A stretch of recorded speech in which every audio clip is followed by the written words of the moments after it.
Nu, vai nāk kaitīgi? Ir skaisti, ir. Pat ar visu to, ka tās tikai tūjas.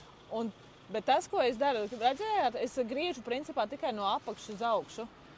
Un vienmēr arī gāzīti paspēlējos, es atlaižu un uzgāzēju. Tiklīdz es griezīšu no augšas uz leju, es varu ar šķērēm aizķert un pavilkt uz āru. Un tādā veidā es iegriezīšu robu. Tāpēc es iesaku, griezt no lejas uz augšu, tad mazāks risks iegriezt ir kaut kādus robus un izķert kaut kādu ārā. Okay. Tas tāds. Ļoti vērtīgs padoms. Nu labi, dodamies dārzā, kopjam dzīvžogus. Atceramies, ka regulāri visu atlikušo tā koka auga mūžu būs jāgriež viņš.